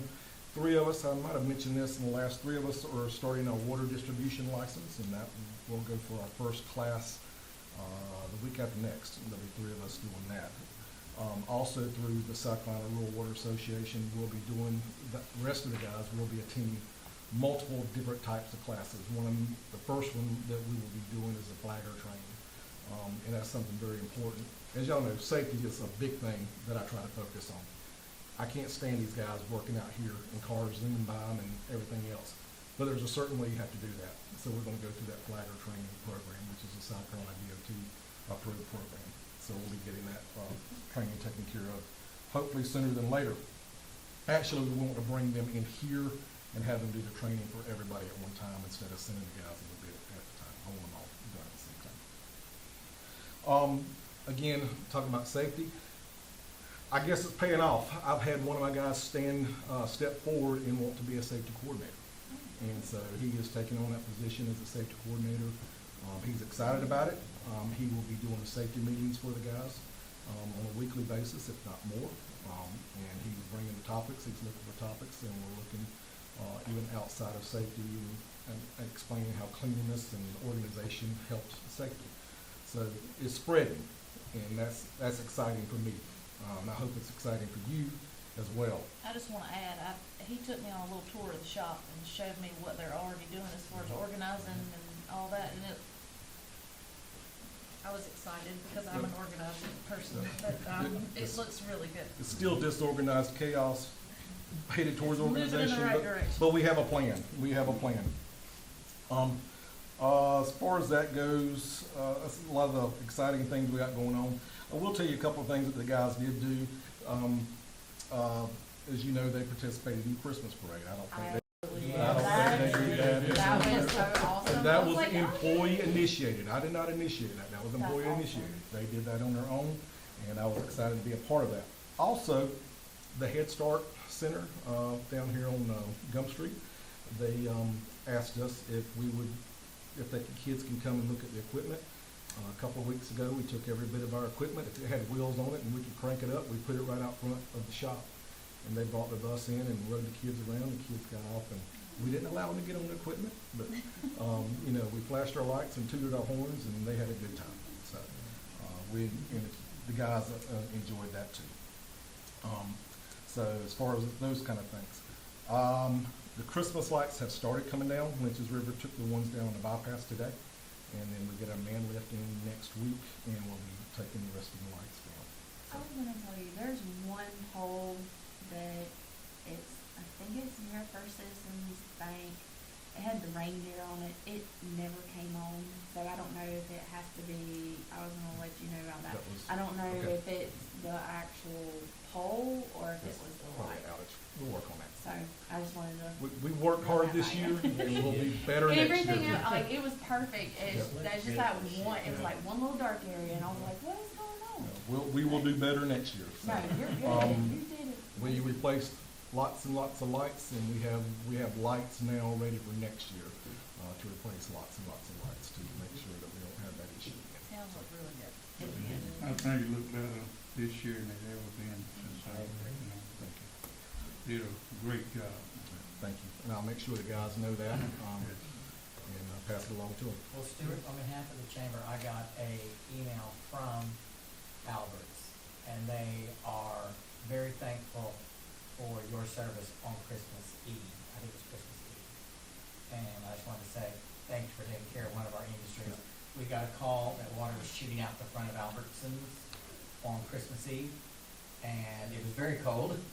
And I called Stuart, and within 30 minutes, Stuart was on site. Their maintenance people arrived, and they were able to solve from what could have been a disaster for one of our local industries. So I did want to thank Public Works for that situation. And I'm glad you brought that up, because it does bring me back to two significant issues we had go on down at the South Plant. We had a water line break down there several months ago, and during that process we found out that our brand new generator slung a belt. So a series of events thankfully was under warranty, but during that time our guys had to stay and man the South Plant to make sure that we didn't have a loss in power and so forth. So those guys pitched in and took care of that for that time. Also, as you know, last weekend, we're in short sleeves and short pants today. That wasn't the case last weekend, and the guys had a lot of work to do last weekend, and shared with you one of the situations where one of the guys brought their 3-year-old daughter, left her in the car, and one of the other guys brought his wife to watch the 3-year-old daughter until the other wife got off of work at 3 o'clock in the morning. So the commitment of these guys, I can't say enough for them. So I'm thankful for what I've got, and I appreciate for them. We're progressing in the right direction. Still a long way to go, but I do see a lot of promise in them, and so I'm glad. By the way, we're fully staffed, still fully staffed. Good. Sure. Thank you. Was it Friday on Oak Street where you had the issues on Oak Street? Friday. Or was that Saturday? I can't Friday remember. it started Friday. It started Friday. Oak Street There was multiple Friday. times in that couple of day period where they were supposed to be off, that they got called in, and each time you had more help than for what's needed, but that's a level of. I think you can get time on it if you want. I seen you out riding around, Yeah, we spent a lot of time up here that weekend, which I know all departments did. But that does show the commitment these guys have. So, I was impressed. yep, I was too. Appreciate you. So. And it was mighty cold to be out there in the water. Oh, by the way, I will say thank you to our town administrator and his wife on that night, because they drove all the way up from Bennettsville, brought us hot coffee and snacks and everything else. Oh, very good. Yeah. So everybody watches out for everybody. Keeping the holly trees watered. Yeah, we ain't gotta worry about that right now. God's taking care of that, so we're good. Thank you, sir. All right, next that brings us down to the administrative report. Mr. Sly, I got a lot to talk about, so I might as well get up and talk like the. take your microphone with you. I'm going to. Excuse me. All right, my administrative report is gonna be a little bit lengthy tonight, but some of that is because, I'm gonna do a yearly wrap-up on, what all we've done this year too. For starters, thanks to all the staff who come out over Christmas and made sure the town kept running. I appreciate the police department, I appreciate public works, I appreciate the fire department, and anybody else who after those guys while they were out here. You know, we were out here Friday night. We were back here Monday, and I know Stuart was in town Saturday and Sunday. So it was a busy weekend, to say the least. So that being said, I'm gonna move on. First of all, this here is not in town, but I'm gonna go ahead and speak on it. The mayor received a email saying that they're planning on reducing the speed limit out on 601 to 45 miles an hour. I know it's not a stoplight, but it's a step in the right direction. Wish it was more, but it is what it is for now. So just wanted to throw that out there that we did get an email about that. I thought they had already reduced the speed limit. They put that sign up there that says 45 through there. That's a recommended speed just for that intersection. This is gonna be from state line all the way to where it starts the business district over on the bypass. It'll be 45 to the 50-mile-per-hour zone they're there now. That'll be reduced to 45, and the 55 will be reduced down to 45, and it'll remain that all the way to get to the south side of town. Good luck trying to enforce that. Get the blue lights ready. Yeah, I know. Yes, Chief Short, be ready. That might pay for another officer. Writing up tickets. All right. One thing that is coming up, and I thought about it while they were talking, our water tower contract will be coming up for renewal this year. I think it's a 10-year contract, and it's time to renew it. So we'll be getting some information here in the next month or two on that. Start with my administrative report. The financial statements, you have a copy of them, and also the final reports over there like it is every month. The generator for the community center is scheduled to ship on April the 1st. I know it's been a long, drawn-out process, but we had to wait on the building. We've received information from SCEMD on the town hall generator last week and the week before. I sat there running around like with a chicken with his head cut off, trying to get information to work on that generator project, because they changed it on us. They come back and said, well, for you to qualify for this generator for town hall, you also need to include something with water or wastewater or something along those lines to make it more feasible. So I went out and I found a couple pump stations that we have that already have transfer switches on them, and I included them in the project. It changed the cost of the generator from $46,000 to $116,000. Now, that being said, that is a 90% grant. We have a 10% match. You know, we're getting a $100,000 generator for $10,000. That's a good deal, even if we do have to spend the extra five grand on it. So I got all that paperwork in last week. We're planning the litter pickup for March. We're going to try to organize with some town citizens and some volunteer organizations. Maybe reach out to the chamber, see if they can get us some folks, and go ahead and be proactive and go ahead and plan from towards the end of March probably looking towards the I know like the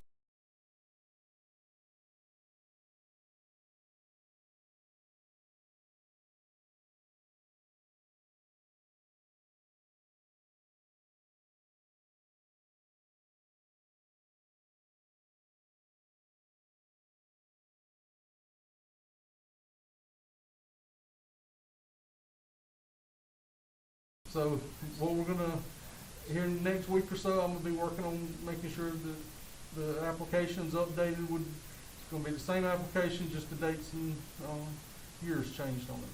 So, let y'all take a look at it. We're probably gonna have to have a special meeting, to discuss maybe the impact fee later in the month, and also, a few other things beyond my control. I'd rather have it all tonight, but couldn't do it. But we'll discuss that as well. Maybe we'll have everything together for the February 1st, go out by February 1st. That's the plan. All right, now for our 2022 year review. All right, Sand Hills Medical leased out the old town hall. They've been making renovations since they've taken the lease on. We've received $25,000 for the airport from the American Rescue Plan. We have used some of that money to replace the HVAC system at the FBO out at the airport. The Recreation Department received their new vehicle back in January of last year.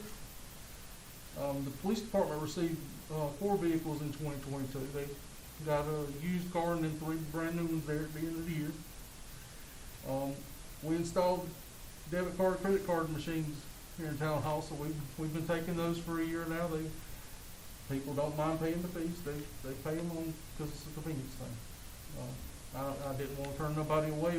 We haven't turned anybody away since they've got here. We received an accommodation grant for $12,500 based on the 2021 cost of the Watermelon Festival. We received an accommodation grant for $7,125 for the 2022 cost of the Watermelon Festival, and both of those were received in 2022. Lights were installed at Moore Park and down the alleyway going back out to McGregor from Moore Park. The football field at Cabraco Park was repaired and extended. Total cost on that was $23,820. The wastewater treatment plant construction was completed. That was a relief, but but turned into a nightmare from time to time whenever stuff breaks and tears up, and you got to call and chase people down to get it fixed. It happened.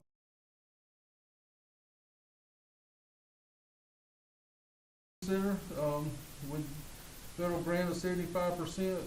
That 75% equates to, and this is the federal portion, $95,858.25. In 2022, we hired a new town clerk, a treasurer, and a new public works director, both of which are doing great jobs. The flags poles were installed here in front of Town Hall. The beautification committee became active again, and they've met several times here in 2022. The police department received a $20,000 grant to purchase drone and safety equipment. The town received a $1 million grant from Chesterfield, or a grant in which Chesterfield County Rural Water was a sub-recipient. That was through the RIA. That's for that water tower that they're going to be building out there on Torrey Road to provide water for the town. The town received $18,000 grant from PARD from Moore Park in 2022.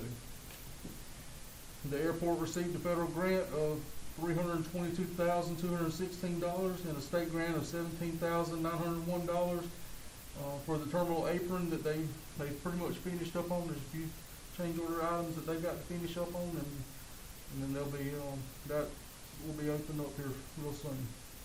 That's out there beside the FBO. If y'all haven't rode out there, it looks pretty nice.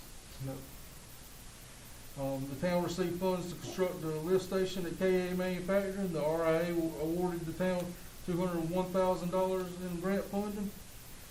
Chesterfield County awarded $25,000 grant from the Economic Development for the lift station out there. Hydrants were installed at Amberley 2. There were a total of 5 hydrants located in that, there are now 5 hydrants located in the Amberley 2.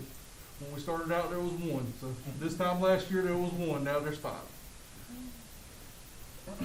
Between the volunteers, the Chamber of Commerce, the industries, work was done to revamp the picnic shelter at Cabraco Park, and we appreciate all the work that they've done out there. It looks really good. Council approved working with Tischler Bice to create an impact study for which the town, we heard tonight, talking with Carson. Let's see, what was that? There was, the town annexed approximately 200 acres on the north end of town. It's slated to be homes and retail locations. Additional homes have been annexed in Amberley 2. There are currently 2 homes that are not in town that are in Amberley 2. I still got to reach out to those folks and see if we can get those in town. Town was awarded $891,201 grant for the SRF project for repairing the sewer lines downtown. Most that work has been completed. We're going through the finishing stuff on that as we speak. Town had Parks and Rec master plan completed for the town. Town replaced HVAC systems in the following locations in 22. There was a lot of them. Y'all remember all that? All of them. The fire department got a new one. The Chamber of Commerce got a new one. The old town hall got a new one, and the FBO, one of the 2 at the FBO was replaced. That being said, the other one, while we still have some money from ARP, I'll be getting some quotes for the other one. Go ahead and get that other one replaced, since we still have some grant money that we can take care of that with. The police department received $5,000 grant for body cameras. We've begun cleaning up the farmers market. So that's a slow process, but we've been doing. The public works has been down there on the rainy days, and when they don't have anything else that they have to do, they go down there and do some things. Datamax has been able to recover $37,451 for the town. The council annexed KA Manufacturing in 2022. Pageland Fire Department received a $29,987.98 V-Safe grant. The fire department received a $10,000 ARP grant from Chesterfield County. They received a $5,000 grant from the State Recovery Fund, and they also received a $2,097.51 grant from the State Forestry Commission. The town adopted the Bailey Bill. The town was able to appropriate $5,000 on the sale of surplus, or receive $5,000 on the sale of surplus equipment. That was just junk that was sitting down at Stewart's place, and we sold it and made a little money on it. So what you got more?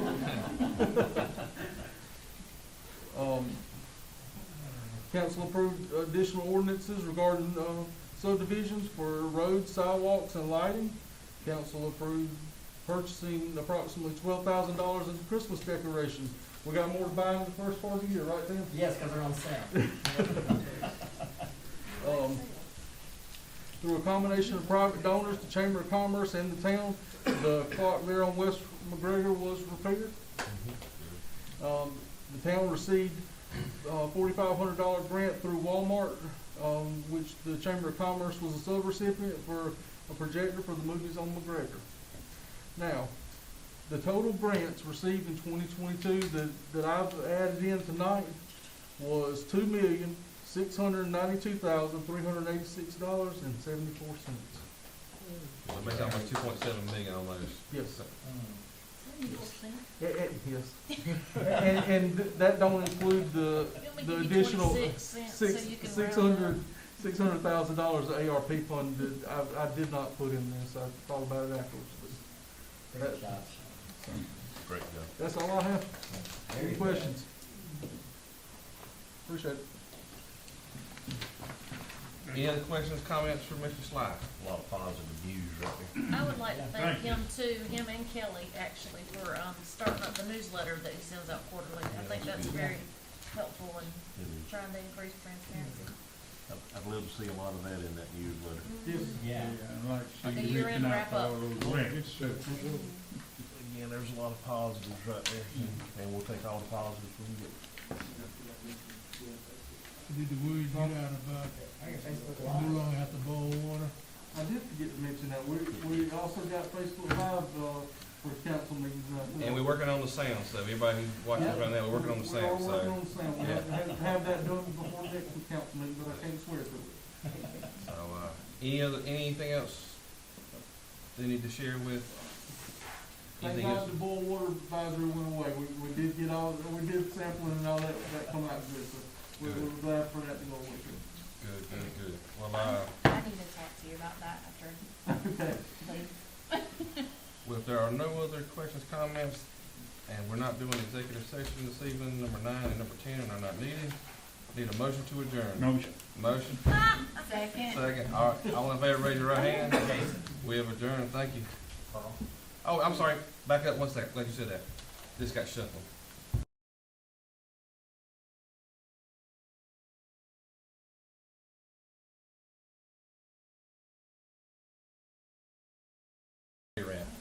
I think if you didn't know her, that was that's right, your fault.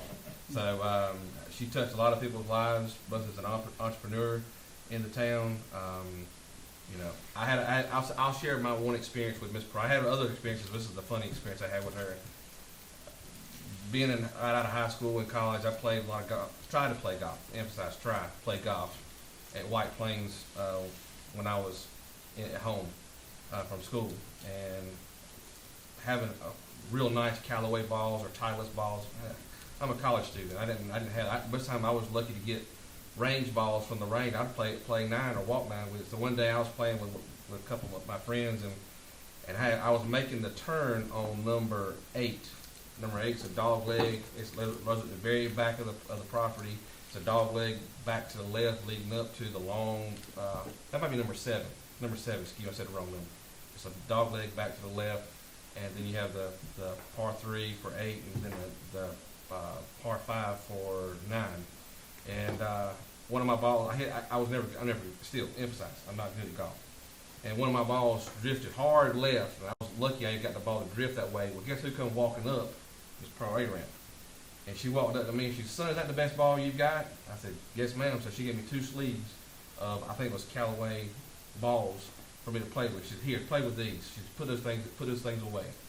But anyway, in doing that, I spoke to Mr. Griffin about doing a mayor's proclamation for Miss Pro A-Ramp. And I put this together, and I'm going to read this aloud. I'm going to have this presented to the family. I'm going to get some copies of it and present it to the family. And it goes, Town of Pageland Mayor's Proclamation. Whereas on December 3rd, 1914, emphasis 1914, 108 years old, Pearl Sow came into this world to the proud parents of Jesse Blakeney Sow and Henry Berry Sow. Pearl was the 7th of 12 children, all of which were raised in Pageland, South Carolina. Whereas in 1931, Pearl won the Miss Pageland pageant, the second lady to do so. She would become an active supporter of Miss Pageland pageants in the years following. And whereas in December 3rd, 1935, Pearl would take the hand of John Amos A-Ramp and became husband and wife. During their 54 wonderful years of marriage, they reared 3 children: Joan Annette, Judy Rebecca, and John Amos Jr. And whereas over the course of the next several decades, Pearl would become a well-respected entrepreneur in the Pageland community, where she owned and operated a successful beauty shop. Her beauty shop was known for sharing community-related information, never gossip. And that's what it says here. And whereas during Pearl's adult years, she will become an active member in the church as well as other social and civic groups. Pearl also enjoyed traveling and golfing with her friends and family. Pearl was a good friend of hundreds and had an impact on thousands more. Now, therefore, I, Jason Evans, Mayor of Pageland, South Carolina, do hereby proclaim January 2nd, that's the day she was buried, 2023, as Pearl A-Ramp Day. And I'm going to sign this and we'll present those copies to the family. Thank you. So with that being said, so I've got a motion for Mr. Baker and a second for Ms. Kimry. I keep on wanting to call you Mangum. I know your husband's in here, so I got to make sure I call you right now. So I got a motion and a second. All in favor, raise your right hand to adjourn. All right, we have adjourned. Thank y'all for coming. We got one thing to sign.